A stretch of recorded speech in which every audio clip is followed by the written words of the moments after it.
امروز 9 اکتبر است و شما برنامه خبری و تحلیل اخبار آزادی را در پخش مستقیم تماشا دارید. سلام بینندگان مهربان، در چند دقیقه نزدیک این موضوع ها را به بررسی خواهیم گرفت. ادامه خونریزی در خاورمیانه، امر وزیر دفاع اسرائیل برای در محاصره قرار دادن نوار غزه. یگانه نونآوری لباد خلبان تاجیک را که در اوکراین کشته شد در زادگاهش ولایت سوخت به خاک سپاریدند. و طلبگاران زیادی جراحی پلاستیکی در تاجیکستان پزشکان خارجی را به این کار جلب کرده است. یوآف گالند وزیر دفاع اسرائیل امروز گفت که امر داده است نوار غزه را به تمام محاصره کنند و افزود به این منطقه که در میان اسرائیل و مصر قرار دارد برق، آب و مواد غذایی انتقال دادن نخواهد شد. فرمان محاصره نوار غزه 2 روز بعد از حمله خونین حماس به اسرائیل صادر شد که در نتیجه آن 700 نفر کشته و صدها تن دیگر مجروح گردیدند. در حمله های جوابی اسرائیل تاکنون بیش از 500 فلسطینی جان دادند. گزارش صدای آمریکا را در این باره کیومرثی تقدیم می‌کند. بسیاری ها حمله غافلگیرانه حماس را به فاجعه 11 سپتامبر سال 2001 در امریکا مانند می‌کنند. فقط در یک حمله به جشنواره موسیقی در نزدیکی نوار غزه صدها جوان کشته شدند. ارتش اسرائیل اعلام کرد که جنگجویان حماس زیاده از 100 کس را گروگان گرفته به غزه بردند، از جمله زنان و کودکان را. در میان آنها یوآف ادر 85 ساله نیز هست. نبیره او ادو حادثه را چنین شرح داد. In Facebook that the Hamas posted that ما با جستجوی بی هم سر کردیم و نوارهای را در فیسبوک پیدا کردیم که گروه حماس پخش کرده است. در ویدیو دیدن ممکن است که چگونه او را می‌ربایند و به نوار غزه می‌برند. 4 مرد مسلح و او بیبیم 85 ساله و بیمار است. تصویر کردن دشوار است که چگونه ترسیده است. 85 ساله است، بیمار است، با خودش دارو ندارد. Again, she's 85. She's sick. گروه حماس اعلام پیروزی کرد و گفت که در حمله به اسرائیل به کامیابی نائل شد. ابو عبیده سخنگوی القسم شاخه نظامی حماس میگوید که این گروه قهرمانانه جنگیده است و در چند جبهه کشته و مجروحان را جمع می کند. القسم در تلگرام گفت که حماس از شب شنبه تا صبح یکشنبه موشک‌های زیاد به تل اویو سر داده است. حماس گفت این کار قصاص از اسرائیل برای حمله به یک بنای استقامتی در نوار غزه بود. از آن طرف اسرائیل بمباران نوار غزه را ادامه می دهد. در این حمله ها صدها فلسطینی کشته شدند. اسرائیل میگوید که 10 نفر از جنگجویان حماس را اسیر گرفت. حمله حماس برای مقامات قدرتی اسرائیل غافلگیرانه بود.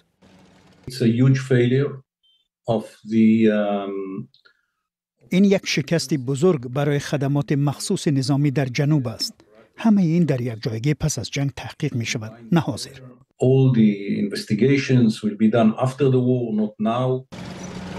اسرائیل حالا به دعوت نیروهای ذخیروی آغاز کرده است و بسیاری از کارشناسان پیش بینی می‌کنند که این کشور به حمله زمینی به نوار غزه آماده می شود. جنگ میان حماس و اسرائیل واکنش‌های زیاد را در دنیا به میان آورد. کشورهای غربی از جمله آمریکا حمله حماس را به اسرائیل محکوم کردند. ایران، سوریه و گروه حزب الله لبنان از حماس طرفداری کردند. کشورهای آسیای مرکزی از جمله تاجیکستان به ختم نزاع دعوت کردند. وزارت کارهای خارجه تاجیکستان روز 8 اکتبر گفت که زورآوری را قطعاً محکوم می‌کند و برای به اعتدال آوردن وضع طرفها را به مکالمه می‌خواند. گزارش همکارم کیومرثی تو بود. وضع خاورمیانه نه تنها برای این منطقه بلکه ده‌ها کشور دور و نزدیک آن نگران کننده میماند. تحلیل وضع در بسیاری از رسانه‌های دنیا ادامه دارد و هر یک سبب‌های این جنگ و تاثیر آنها به امنیت منطقه و همچنین نقش بازیگران بیرون را در آن توضیح دادند. همکارم خیرامان بقازاده که تحلیل خبرگزاری رویترز را در این باره مطالعه کرد حالا در استودیو با ماست. خیرامان سلام. اول از نکات اصلی تحلیل میگفتید. بله شهلا، اکثر همصحبتان ریترز حمله گروه حماس به اسرائیل رو به سابقه نامیدند، همون گونه که از این گزارش هم شنیدیم و میگویند بعد این نه تنها تلاش‌های ایجاد شرایط نوی امنیتی در خاورمیانه بلکه آرمان‌های خود فلسطینیان هم و پشتیبانی کلیدی آنها ایران برای بنیاد دولت فلسطین به هم میخورد. هجوم روز شنبه به اسرائیل در 10 سالهای اخیر نظیر نداشت و به دوره راست آمد که امریکا در عوض یک سازش دفاعی با عربستان سعودی از تلاش‌های عادی شدن روابط میان این کشور با اسرائیل پشتیبانی میکند. همزمان این هجوم میتواند تلاش‌های اخیر سعودی ها و ایرانی ها را هم برای بهتر شدن مناسبت‌هایشان به هم زند. و یک سوال این است که از این حمله حماس چی میخواهد؟ مقامات فلسطینی و یک منبع در منطقه به ریترز گفتند پیام حماس این است که اگر اسرائیلی ها در فکر امنیت باشند نباید فلسطینی ها را نادیده بگیرند و همه گونه سازش با عربستان سعودی تلاش های عادی شدن مناسبت ها با ایران را هم پیش پا میزند. یعنی از نگاه آنها در حل مسئله همه شریکند به غیر از خود فلسطینی ها. نظر دیگر هم هست. مثلا منبع در منطقه که با افکار مقامات ایران و گروه حزب الله لبنان شناس است گفته است این پیام به عربستان سعودی روانه شده است که به اسرائیل مایل شده است و همچنین به امریکا. یعنی اینکه اگر با فلسطینی ها مناسبتی برابر صورت نگیرد تمام منطقه ناامن خواهد شد.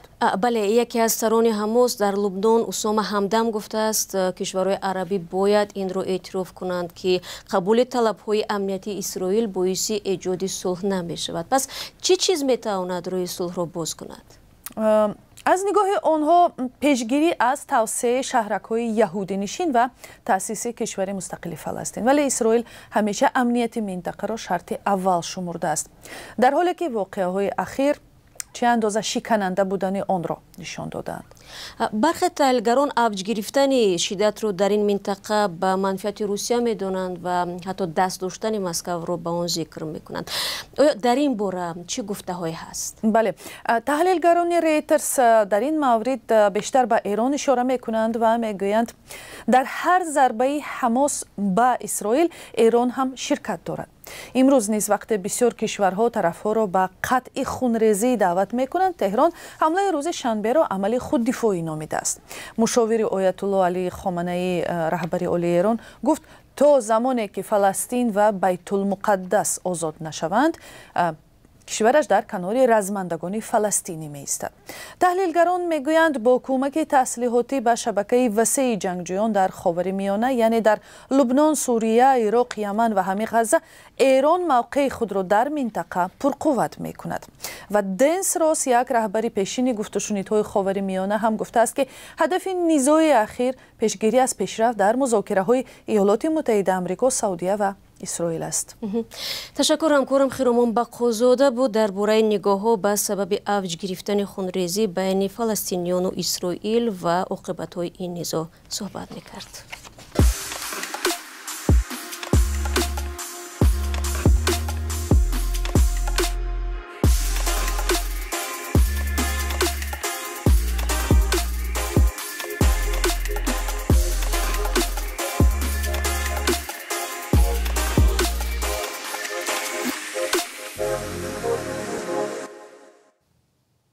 شما برنامه اخباری آزادی را تماشا دارید. در شمال تاجیکستان یک هوانوردی را به خاک سپاریدند که به گفته نزدیکان در جنگ روسیه با اوکراین کشته شده است. خوشبخت ترسونوف 35 ساله طریق شرطنامه در ارتش روسیه کار میکرد و به آگاهی والدینش به جنگ برده شده است.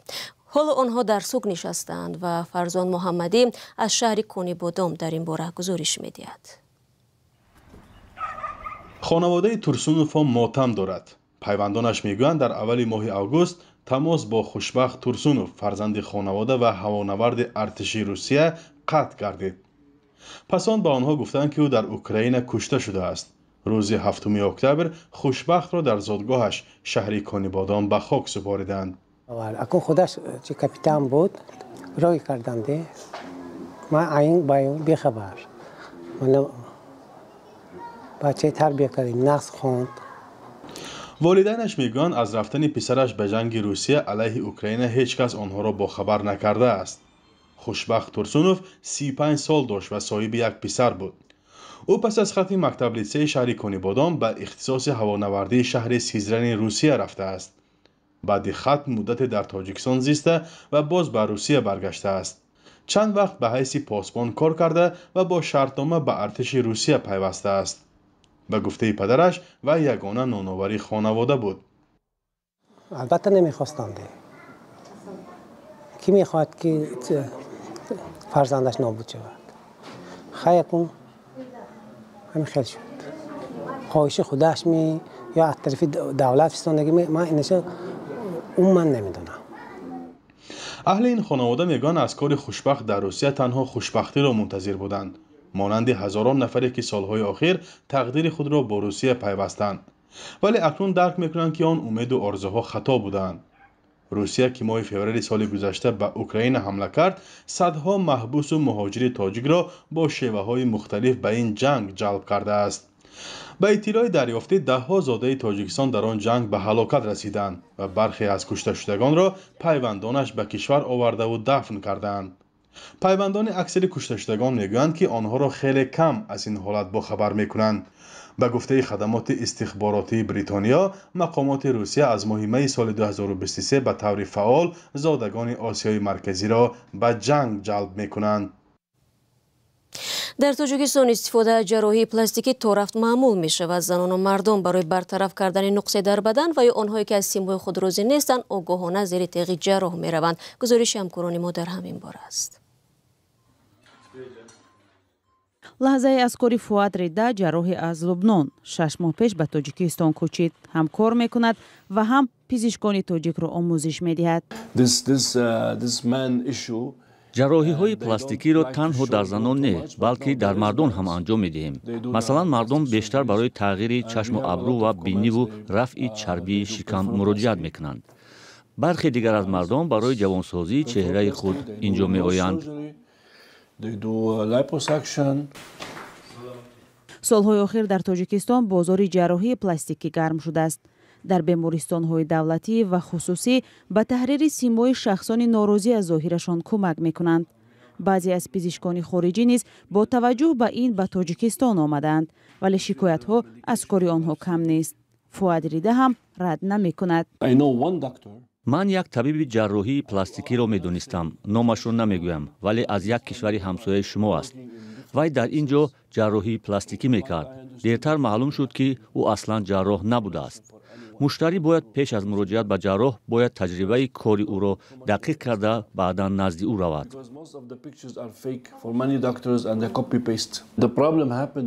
فواد ریده در حال به تاجیکستان آمد که صدها پزشک تاجیک ترک کسب و کشور کرده به مهاجرت و اساساً به روسیه رفتند. جراحی لبنانی میگوید تاجیکستان را انتخاب کرد چون یک کشور مسلمانی برای کار و زندگیش مناسب است. از این پیش در ارمنستان بودم، اما برای من محیط اینجا پسند آمد. در ارمنستان وقتی میفهمند که تو از دین و مذهب دیگر پیروی میکنی، مناسبت به تو تغییر مییابد. در اینجا چنین نیست و من خود را اینجا راحت احساس میکنم.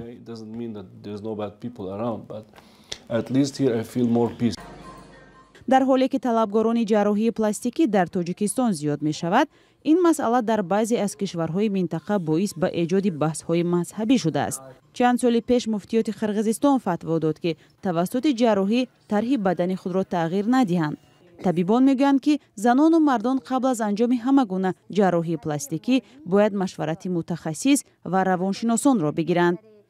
زمانی که یک فرد مراجعه میکند به یک سنتر زیبایی، او نمیداند که کدام پروسیجر به من بهترتر، چون اونا امین ایده را دارند که میخواهند زیباتر شوند. این مسئله کاملا مربوط به متخصصی هست که تحت نام متخصص زیبایی کار میکند. به این لحاظ باید متخصصین هم عادلانه تر کار کنند. دوستان مهربان، با همین مطلب برنامه امروز اخباری آزادی را خلاصه میکنیم. تشکر که این 15 دقیقه با ما بودید. فراموش نکنید فردا برنامه‌های دیگر داریم که شما را منتظر خواهیم بود. خود را احتیاط کنید و خدا نگهدار.